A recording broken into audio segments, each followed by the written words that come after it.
Sorry, Krishna. So let us recite 7.29.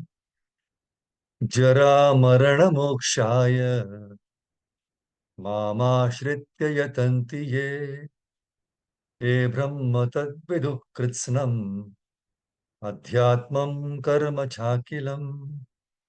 Jara marana mokshaya mamashritya yatanti te brahma tadvidu kritsnam adhyatmam karma chakilam.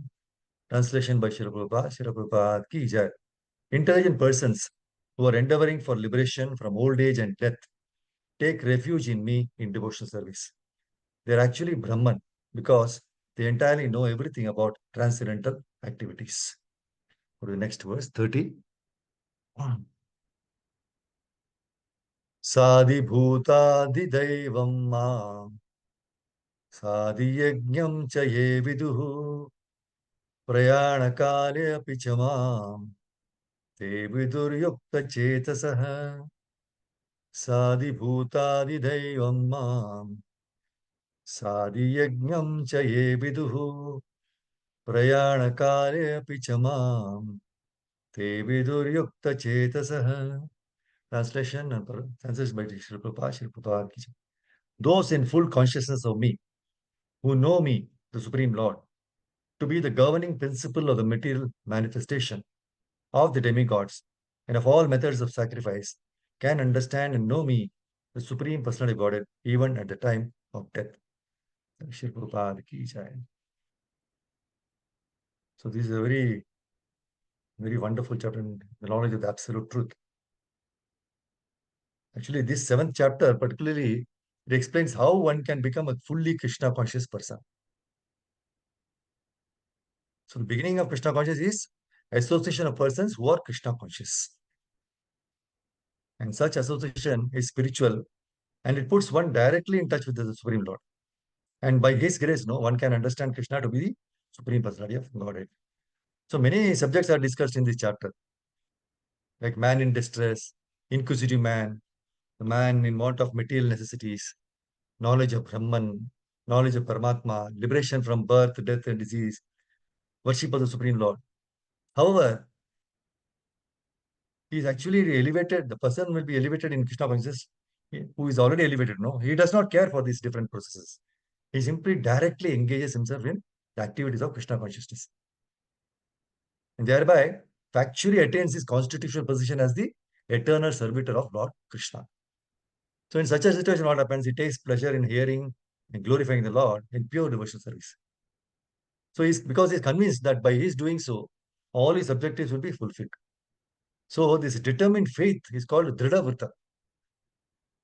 It's Dhrita Rashtra, but this is Dhrida Vrita. It is the beginning of Bhakti Yoga or transcendental loving service. So that is the verdict of all the scriptures. So this is 7th chapter of Bhagavad-gītā is the substance of that conviction.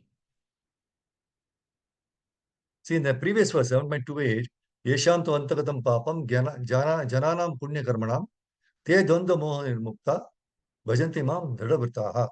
Persons who have acted piously in previous lives and in this life, whose sinful actions are completely eradicated and who are freed from the duality of delusion, engage themselves in my service with determination. So one who becomes fully, perfectly Krishna conscious, right? He becomes liberated from this conception of duality. He becomes a perfect man. Now one can question why this perfection is required. So what is the necessity of this perfection? See, people mostly are under the spell of the modes of material nature, out of ignorance, and mostly in ignorance only. They do not know the value of Krishna consciousness. So what is the use of becoming Krishna conscious? They ask the question and then become free from this. What is the use? So Krishna replies that question. Why? This 29th verse. Jara morana mokshaya mam ashritya yatanti ye te brahma tad vidu krishnam adhyatmam karma chakilam. So this it says intelligent persons who are endeavoring for liberation from old age and death. Everybody wants to, right? So take refuge in me in devotional service. So they are actually Brahman because they entirely know everything about transcendental and fruitive activities. So this is necessary for all of us to become this Krishna. We have to become Krishna conscious. We have to adopt this life of Krishna consciousness. Why? Because Jara, Marana, Moksha. Yeah. In order to get out of the miseries of Jara. Jara means old age, invalidity. And Jara, Marana. Marana means death. So due to ignorance, we forget the miseries of death, the miseries of invalidity, old age. We think now we are young man, young woman. So we don't care of what is old age, what is death. Let us enjoy. We forget. But a man who is not in ignorance, he has always, in his view, that this material life is full of miseries because there is birth, death, old age, and disease. So we materialists, no, we don't take into consideration that birth, death, disease, and old age are the greatest miseries of our life due to our ignorance.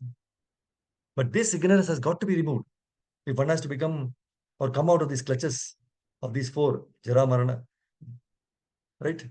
Birth, death, old age, and disease. So this is not possible to remove by the so-called material science. Material science cannot remove these miseries. They can remove temporarily some by some artificial means.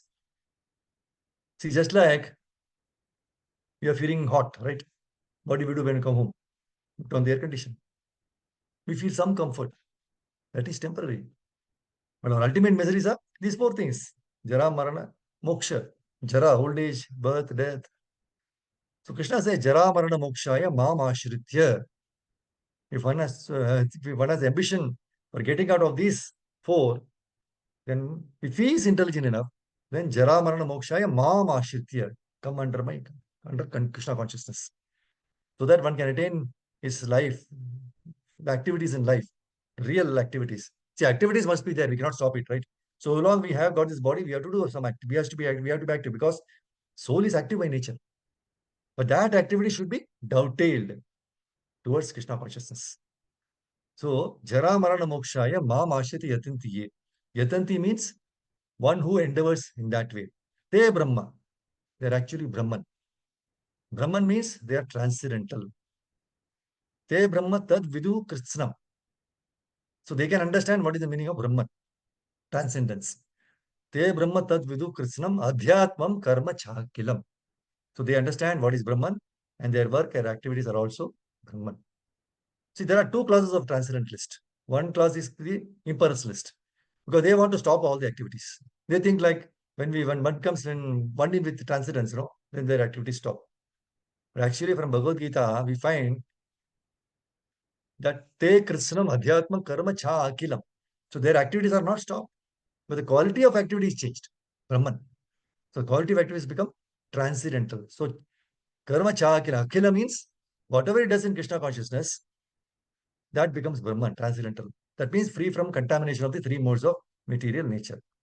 So what happens as he becomes free from the contamination of the three modes of nature, he's not going to have the next body of this material nature. Next body is going to have transcendental, it will be transcendental. Just like example, if you put a iron rod into fire, it becomes gradually fire. Consistently, it is there on the fire. So the nature of fire, the iron rod attains, right? So when it is red hot, there is no possibility of it being again iron, but it is fire. So by our activities in Krishna consciousness, we become free from contamination of these three modes of material nature.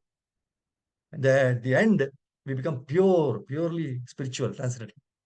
That's why in the 30th next verse it says, Sadi Bhutadi Devam Mam, Sadi Yagyam Chaye Viduhu, Prayana Kale Apichama, Te Vidur Yukta Chetasa. Those who know me as the Supreme Lord, as the governing principle of the mental manifestation, who know me as the one underlying all the demigods and as the one sustaining all sacrifices, can, with steadfast mind, understand and know me even at the time of death. So one who understands this science of Krishna consciousness, Sa Adi Bhutam Adi Devam. So even at the time of his death, he remains steady in that Krishna consciousness. Therefore, what happens? Next birth is not material. He will be in the spiritual world. See, the example of Maharaj Parikshit is very much appropriate because he welcomed death without any fear. See, for a pure devotee, death is a union with his beloved Lord. Great Acharyas explained that a pure devotee awaits his final day. Just like a young boy engaged with a beautiful girl is just counting his days for his marriage. So while fear of death has no negative effect on a pure devotee, for an atheist, it causes great agony, right? Because he is in ignorance of the eternal nature of this Atma, and Atma which is never destroyed. So the very thought of death frightens him. Though he may outwardly say that he doesn't care for death, internally he is scared. For a pious person who has spiritual inclination, fear of death impels him to come to spiritual life. And then thereby fear acts positively. See, many people worship God out of fear and perform their duties, which is a very positive thing.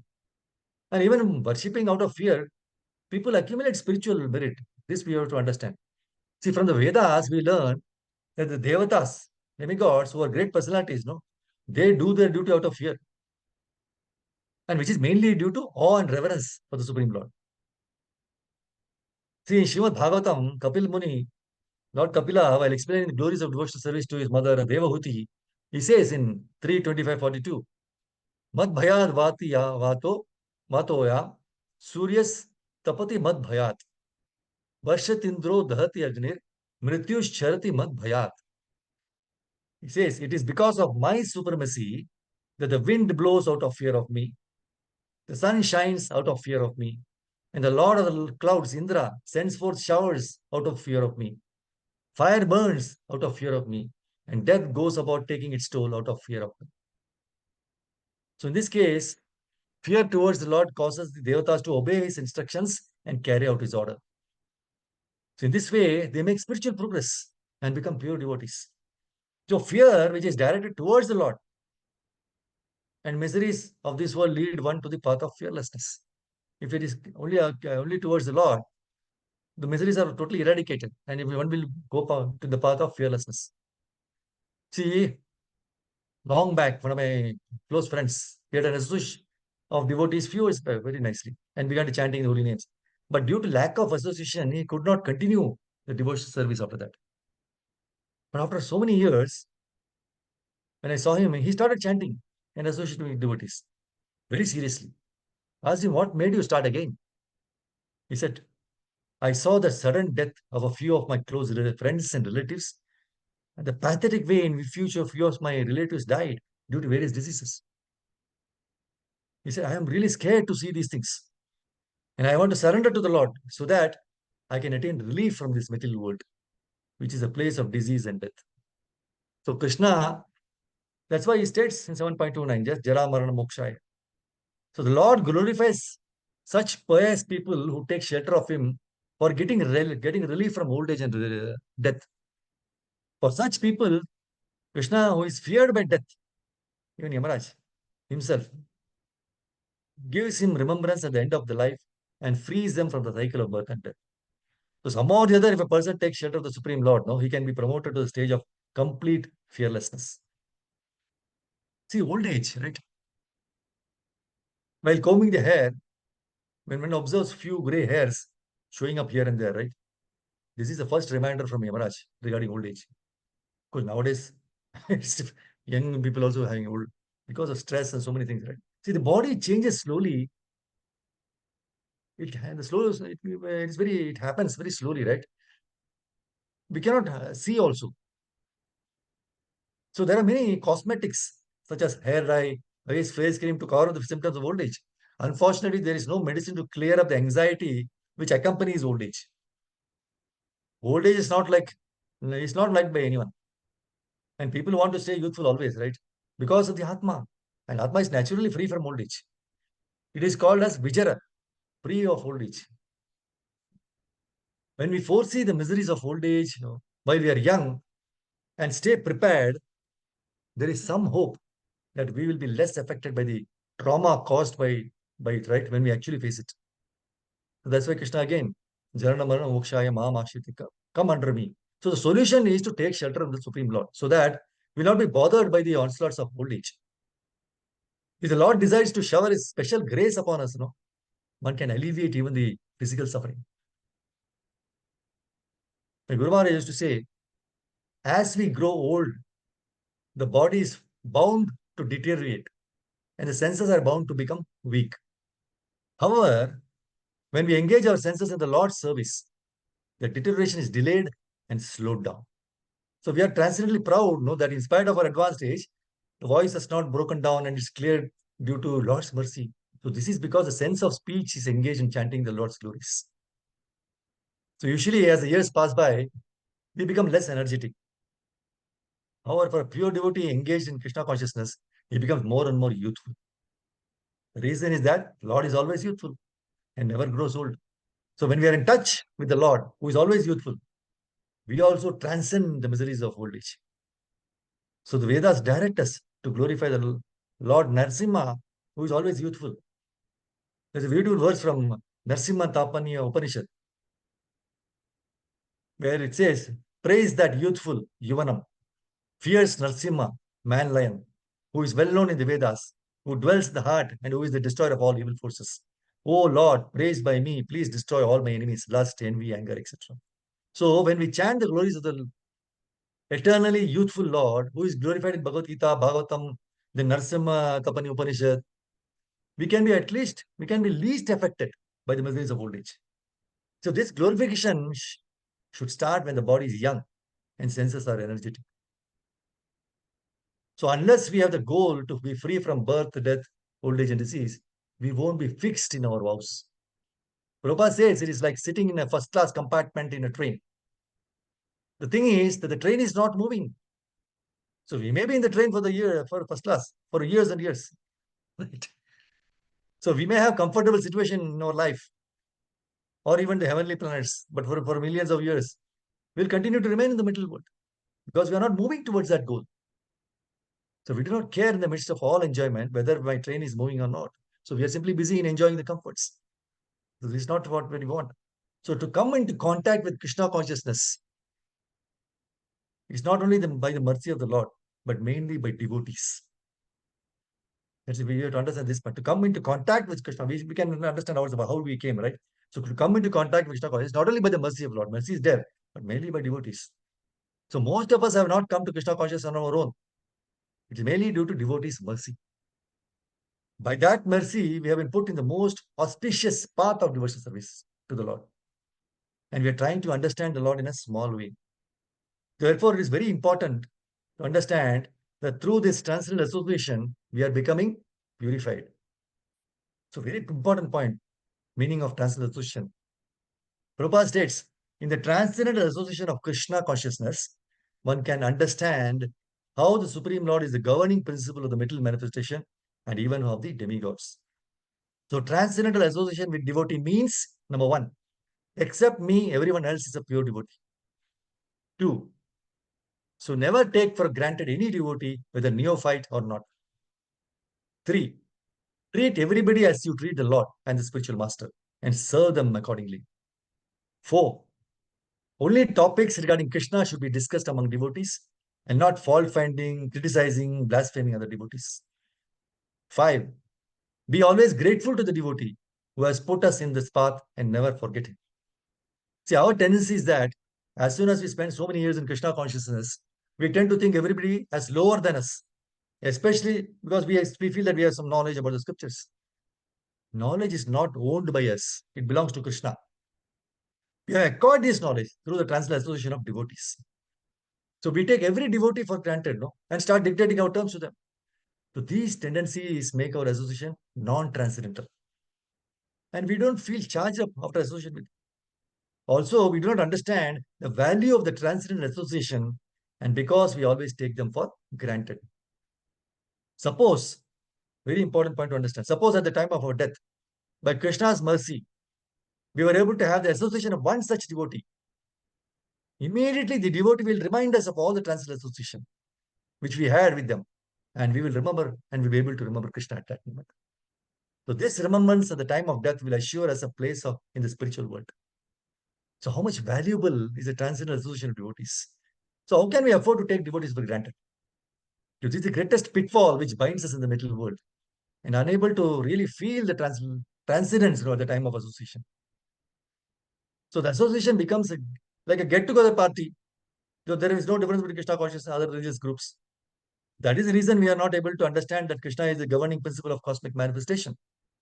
Bhagavad-gītā and Bhagavatam is teaching us that we have to endeavor for this transcendental association and never take devotees for granted. This will ensure our understanding that Lord Krishna is the governing principle of cosmic manifestations, demigods, and sacrifices. So let us pray to Prabhupada, Guru, Krishna, to give us their costless mercy to understand this invaluable, important aspect of transcendental association with devotees and never to take them for granted while dealing with them. So this wonderful chapter comes to an end today, but we took wonderful lessons and we'll try to put it into practice. So that's the point to understand. So thank you very much, Prabhu Mataji, for giving this opportunity to glorify the Lord.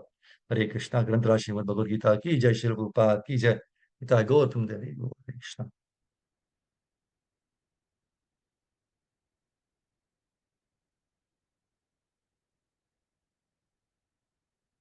Thank you, Sri Hari Prabhu, for this opportunity. Hare Krishna. Hare Krishna, Prabhuji. Thank you very Hare much. Krishna. Hare Krishna, Prabhuji. Dandavat pranam. Hare Thank you. Krishna. Dandavat pranam. Dandavat Thank you, pranam Prabhuji. to everybody Dandavat pranam. assembled. Hare Krishna, Hare Prabhuji. Krishna.